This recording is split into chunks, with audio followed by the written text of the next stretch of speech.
সন্তানেরা তোমরা দোয়া করতেছো, আমার জন্য দোয়া করো, আমি কবরের আযাব সইতে পারি না। রমজান মাসে আমার কবর আযাবকে মাফ করা হয়েছে, মাস চলে যাচ্ছে, আবার আমার আযাব শুরু হয়ে যাবে। আয় আল্লাহ, শুধু রমজান মাস নয়, বাবাগুলির কিয়ামত পর্যন্ত কবর আযাবগুলিকে মাফ করে দিয়ে বাবাগুলিকে জান্নাতুল ফিরদাউসের মালিক বানায়া দাও। আমাদের অনেকের মা নেই, যে মা কত আদর করে স্নেহ করে লালন পালন করেছিলেন, নিজে পেটে বহন করেছেন, জীবন বাজি রেখে সন্তানকে জন্ম দিয়েছেন, নিজের দেহের রক্ত চুষে চুষে খাইয়ে মানুষ করেছেন। ঈদের সময় আল্লাহ ভালো জামা পান নাই, মা ভালো কাপড় পান নাই, আল্লাহ ছেঁড়া জামা আছে মা কাপড়, সন্তানকে সুন্দর করে আল্লাহ পরিষ্কার পরিচ্ছন্ন করে গোসল করাইয়া দিয়া, নতুন কাপড় পরাইয়া দিয়া, আতর গোলাপ লাগাইয়া দিয়া বাবার হাতে তুলে দিয়েছেন। বাবা সন্তানকে নিয়ে ঈদগাহের ময়দানের দিকে আল্লাহ যাচ্ছেন, বাবা সন্তানকে পেয়ে খুশি হচ্ছেন, সন্তান বাবাকে পেয়ে খুশি হচ্ছে, নতুন জামা পেয়ে ঈদগাহের ময়দানের দিকে যাচ্ছে। মা বাবার হাতে তুলে দিয়ে আল্লাহ সন্তানকে তুলে দিয়ে মা আনন্দ বোধ করতেছিলেন, হাসি করতেছিলেন, অথচ মায়ের শরীরে ভালো কাপড় নাই, ময়লা কাপড়, জীর্ণ শীর্ণ কাপড়। আল্লাহ এমন দরদি মা পৃথিবীর বুকে আর হয় না।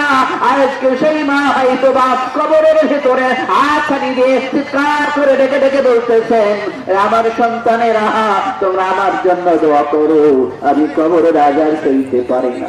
আজকে দোয়া কবুল হবে, মুখ ভরা সানে আল্লাহ তোমার কাছে আপনি ফরিয়াদ, আমাদের বাবা মার জীবনের গুণাগুলি মাফ করে দাও, কবর আযাবগুলি চিরতরে মাফ করে দে।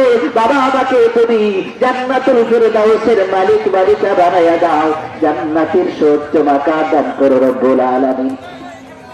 আল্লাহ এলাকা মুরব্বী, এলাকাগুলি আবাদ করেছিলেন মুরব্বীরা, আল্লাহ যে মুরব্বীদের নাম বললাম নাম বলতে পারিনি, আল্লাহ এই মহল্লার যত মেয়ে দুনিয়া থেকে বিদায় গ্রহণ করছেন তাদের জন্য খাস দুয়ারে আল্লাহ লক্ষ্য করে দেখো, এলাকাবাসী সকলে মিলে মিশে এই মুরব্বীদের জন্য দোয়া করতেছেন।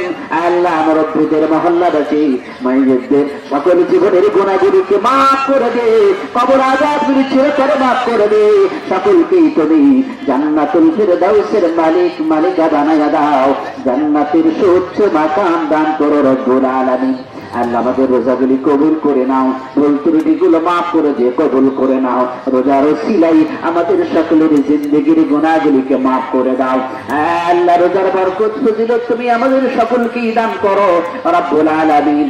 এই মাসের আলোকে আল্লাহ ট্রেনিং করেছে, সেই ট্রেনিং এর আলোকে বাকি আল্লাহ 11 মাস এবং মৃত্যুদান পর্যন্ত ঈমান আমলের উপরে টিকে থাকতে পারি যেন, সেই তৌফিক তুমি আমাদের দান করো রব্বুল আলামিন।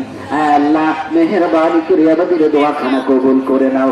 আল্লাহ পরিশেষে জানাই, কত মানুষ চলে গেল এইভাবে, কত মানুষকে হাত দিয়ে মাটি চেপে দিয়ে আসলাম, জানি না আমার সময় কি কখন হানি আছে, এক্ষুনি বলো কোন মুহূর্তে সে হাজির হয়ে গেলে আর বিলম্ব করবে না, দুনিয়ার সমস্ত সম্পর্ক বিচ্ছিন্ন করে দেবে, আত্মীয় স্বজনগুলি ছোড়াছুড়ি শুরু করবে, সকলে মিলেমিশে গোসল করাবে, জীবনের শেষ গোসল করাইয়া দিবে, কাপড় পরাইয়া দিবে, হাঁটে হাঁটে চড়াবে, গোরস্থানের দিকে নিয়ে যেতে থাকবে, ছেলেগুলি বাবা বাবা করে ডাকতে থাকবে, বাবা ডাকের সারা তারা আর পাবে না, সকলে মিলেমিশে জানাজার নামাজ পড়াইয়া অন্ধকার খবরে রেখে দিব।